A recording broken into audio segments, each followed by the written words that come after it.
দেখো ভালো আছো সবাই না?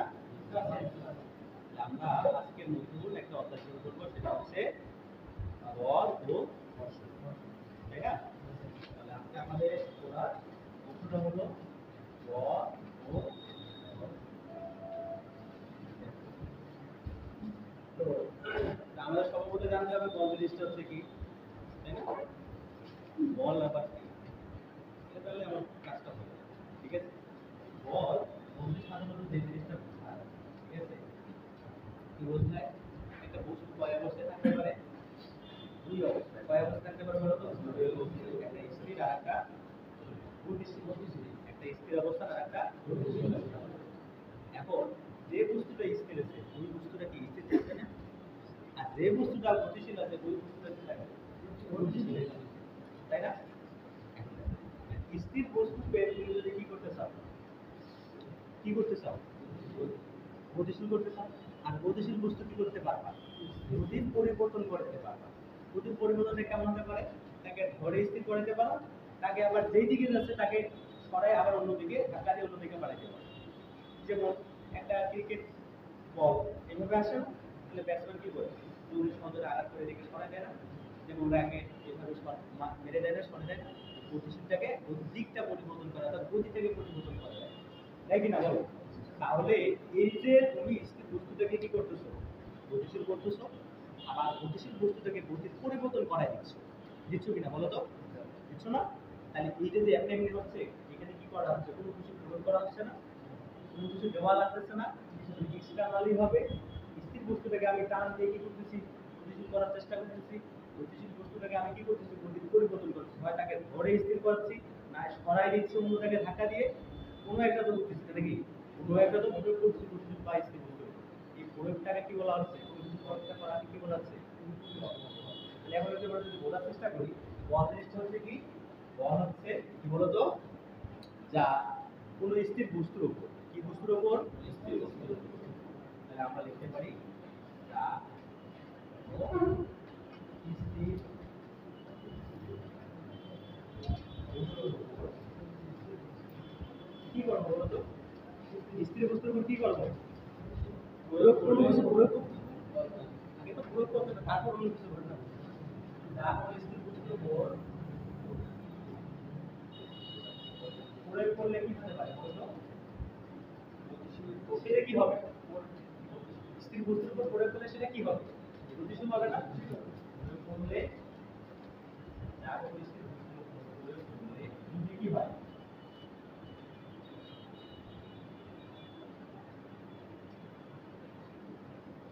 গতিশীল হয়। আর কি হবে বলতো? এবং কোন গতিশীল বস্তুর উপর প্রয়োগ করলে কি হবে বলতো? বস্তুকে স্থির করে বা করতে চায়, ঠিক আছে? এবং এবং এবং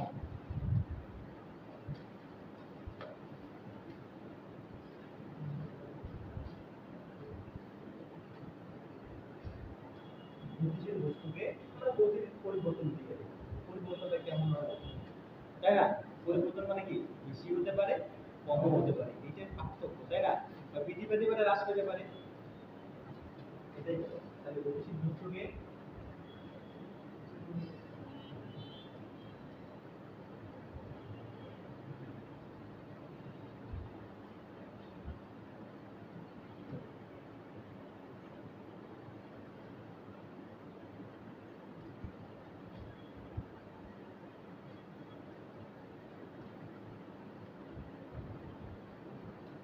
তাকে কি বলে?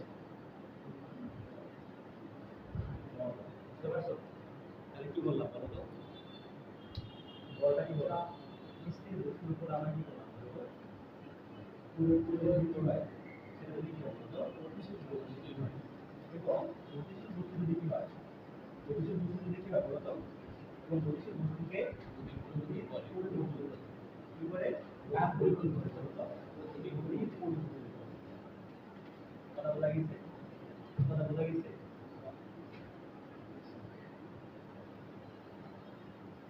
আচ্ছা, আমরা এটা বস্তুর উপর দিলে আলাদা, এখানে যদি বলি,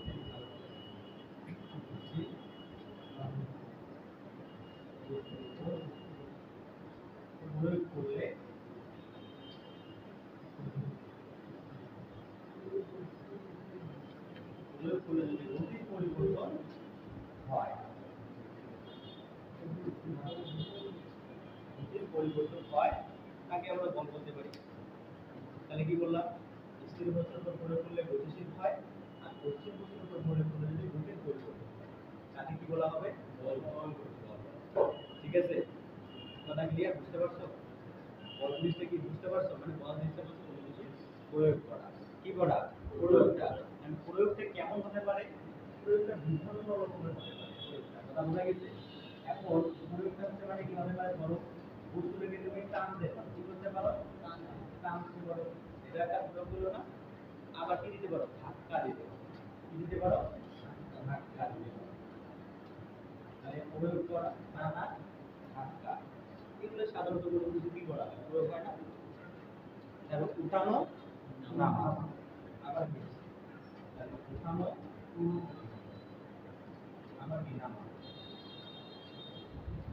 তাহলে এই চার ভাবে আমরা তো প্রয়োগ কোনো কিছু হয়। ঠিক আছে ভাই? ঠিক আছে, কি বুঝতে পারছো? স্থির বস্তুকে তুমি কি করতে পারো, টানতেও পারো, ফেলতেও পারো, আবার করতে পারো না, আবার ওটাকে উপরে তুলতেও পারো, আবার নামাতেও পারো। চার ভাবে কাজ করতে পারো। কথা ক্লিয়ার? তো সাধারণত আমরা এগুলোকে প্রয়োগ বুঝে থাকি, এগুলোকে প্রয়োগ বলতে বুঝে থাকি। কথা বুঝতে পারছো? তাহলে করলে কি হবে, স্থির বস্তু গতিশীল হবে, আর গতিশীল বস্তু গতির পরিবর্তন হবে। ঠিক আছে, এই জিনিসগুলো প্রয়োগ করলে এরকম হতে পারে, স্থির গতিশীল, আর গতিশীল কি হবে, গতির পরিবর্তন হবে। কথা বুঝতে পারছো? তাহলে তখন তাকে কি বলা যাবে, কি বলা যাবে, বল বলা যাবে। বুঝতে পারছো? এখন তোমাদের এখানে অনেক ধরনের বলগুলো আছে, তার মধ্যে আমি দুইটা বল আলোচনা করব। কয়টা বল? দুইটা বল। একটা হচ্ছে সংরক্ষণশীল বল, আর একটা হচ্ছে অসংরক্ষণশীল বল। কথা বলা গেছে? তাহলে আমরা একটু সংরক্ষণশীল এবং অসংরক্ষণশীল বল নিয়ে ঘুরে আসি। ঠিক আছে?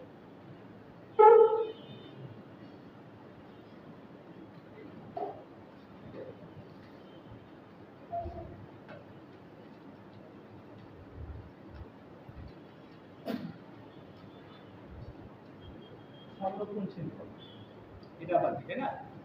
সংরক্ষণ হয়, তাই না? কন্ট্রাক্ট, কন্ট্রাক্ট আমাদের মানে সংরক্ষণ, তাই না? তাহলে এখানে একটা জিনিস তোমরা খেয়াল করো, সংরক্ষণ করে। না, আমি মনে করো এই জায়গায় আছি, তো মনে করো এই জায়গায় পরিচয় থাকে, এটা যদি আছে, এখান থেকে যদি একটা বস্তু তোমার মনে করে এই পথে যায়, আবার বস্তুটা যদি ফিরে যদি আবার ওই পথে আসে, কথাটা বুঝতে হবে। একটা বস্তু এই পথ থেকে গেল, আবার ওই পথে ফিরে আসলো, ফিরে আসলো, ফিরে আসে, এরকম একটা বস্তু গেল এবং ফিরে আসে। ঠিক আছে, ফিরে এসে এখানে কি হয়, তাহলে এটা হলো প্রাথমিক অবস্থা, এটা হলো চূড়ান্ত অবস্থা বা শেষ অবস্থা। তাহলে শুরু অবস্থা এবং শেষ অবস্থা, তাই না? শেষ অবস্থা যদি কিন্তু কাজটা যদি কি হয়, এখানে একটা আয়তন করে ধরো তো, তাহলে পুতুল এখানে গেলে তার একটা দূরত্ব দেওয়া লাগবে না, দূরত্ব দিলে তার একটা বল হবে না, বল হলে এখানে নিতে হবে, কাজ হবে। তাহলে এখানে যেতে যে কাজ এবং আসতে কাজটা যদি কি হয় বলতো, কিন্তু কাজটা যদি কি হয়, শূন্য হয়, তখন তাকে আমরা কি বলতে পারি, সংরক্ষণশীল বল বলতে পারি। কি বলতে পারি, সংরক্ষণশীল বল বলতে পারি। সংরক্ষণশীল বল বলতে সাধারণত কি বলতে হবে, তাহলে এখান থেকে একটা বস্তুকে বস্তু রাখবো, বস্তুটাকে কি করবো, বল প্রয়োগ করবো।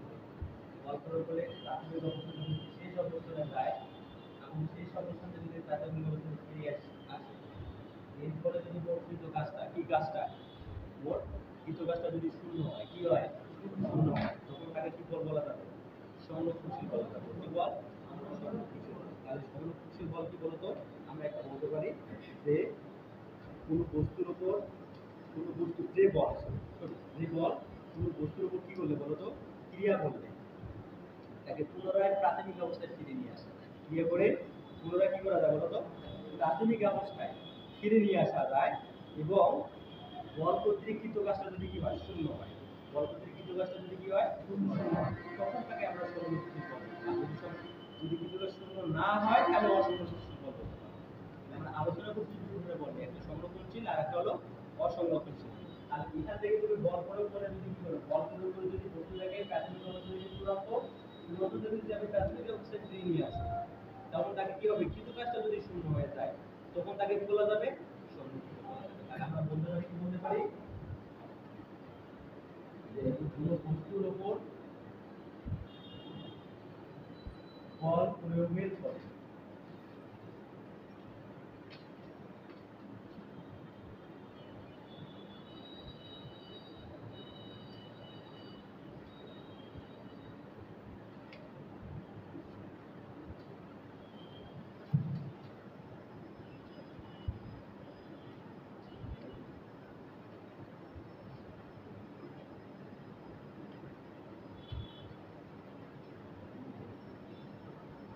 বল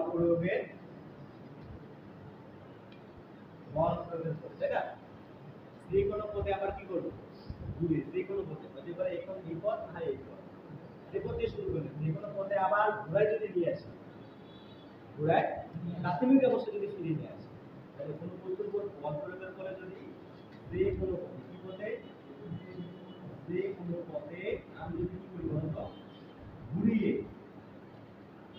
ঘুরিয়ে কি করি বলতো, ফিরিয়ে নিয়ে আসলে যদি কি হয় বলতো, ফিরিয়ে নিয়ে ঘুরিয়ে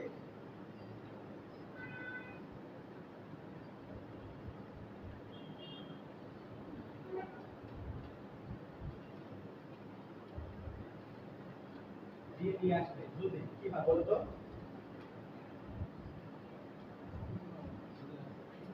কিছু কাজ কি কাজ, কিছু কাজ শূন্য হয়, তাহলে তাকে কি বলা হবে বলতো, তাকে সমসংখ্যক বল বলা হবে।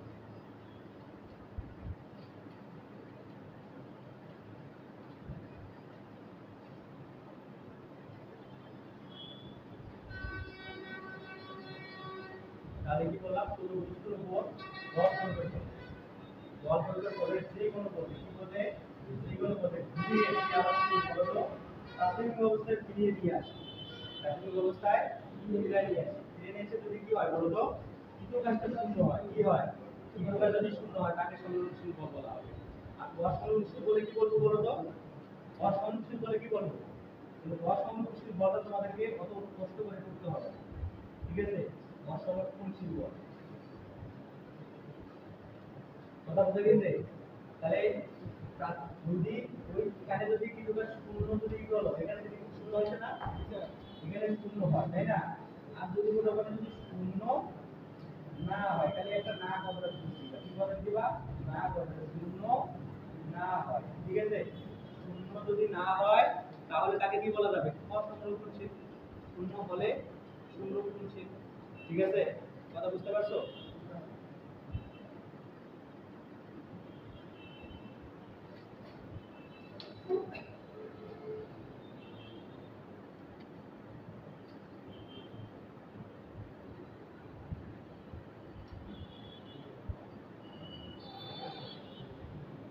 তাহলে সংরক্ষণশীল বলের আমরা উদাহরণ কিছু বলতে পারবো না, এই দেখো সংরক্ষণশীলের কিছু উদাহরণ বলতে পারবো না, কোন বলগুলোকে আমরা সংরক্ষণশীল বল বলতে পারি, অভিকর্ষ দ্বারা বল, তাহলে আমরা উদাহরণ দিতে পারবো অভিকর্ষ বল, এটা এক ধরনের কি বল, সংরক্ষণশীল বল বলা যেতে পারে না, বলা যেতে পারে না, এই দেখো এই যে মনে করো যে বস্তু রেখে দিলাম, আবার যে পথে গেলো আবার ওই পথে, কিন্তু কাজ কত শূন্য, তাহলে তাকে কি বলা হবে, সংরক্ষণশীল বল। আমরা এটাই বলবো যে অভিকর্ষ বল একটা কি বল, সংরক্ষণশীল বল, কথা বোঝা গেছে, কথা বোঝা নাই। তারপর দেখো অসংরক্ষণশীল বল বললাম না, তাহলে সব কথা ঠিক থাকলো, বললাম যে তৃতীয় পাঁচটা আমাদের শূন্য যদি না হয়, শূন্য যদি না হয় তাহলে সংরক্ষণশীল বলে কিছু কাজ শূন্য হবে, অসংরক্ষণশীল বলে কিছু কাজ কি হবে না বলো তো, শূন্য হবে না। আর যদি শূন্য না হয় তখন তাকে কি বলা হবে, অসংরক্ষণশীল বলে সংরক্ষণশীল। তাহলে অসংরক্ষণশীল বলে উদাহরণটা হিসেবে আমরা কিভাবে টানবো, কিভাবে টানবো, কিভাবে বলবো, যে আমরা যে কোনো উদাহরণ বলতে পারি ঘর্ষণ বল, ঘর্ষণ বল কি বল, ঘর্ষণ বল কি বল, অসংরক্ষণশীল, ঘর্ষণ বলে কিছু কাজ কি হয় না, শূন্য হয় না, ঘর্ষণ বল, বুঝছো, দাঁড়া কি বলবো,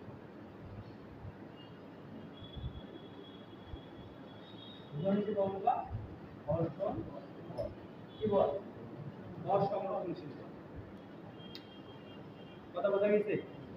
মানে তুমি যখন এই যে একটা বস্তুকে টানছো, এই যে বস্তুটাকে দেখো, এই যে বস্তুটাকে টানতেছি না, তাহলে যে বিপরীতে যে বলটা কাজ করে সেটা কি বল?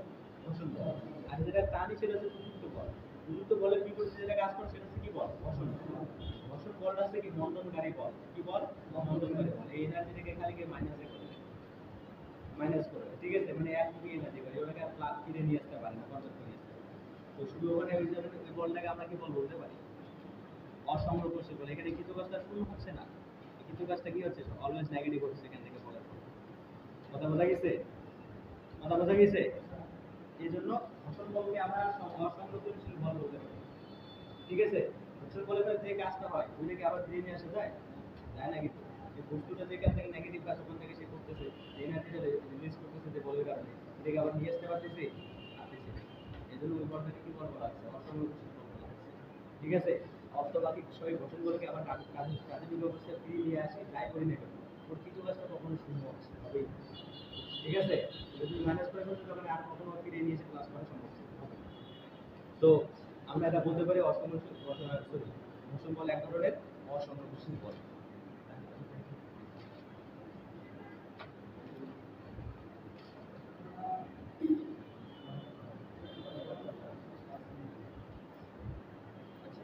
বুঝছো? বুঝছো?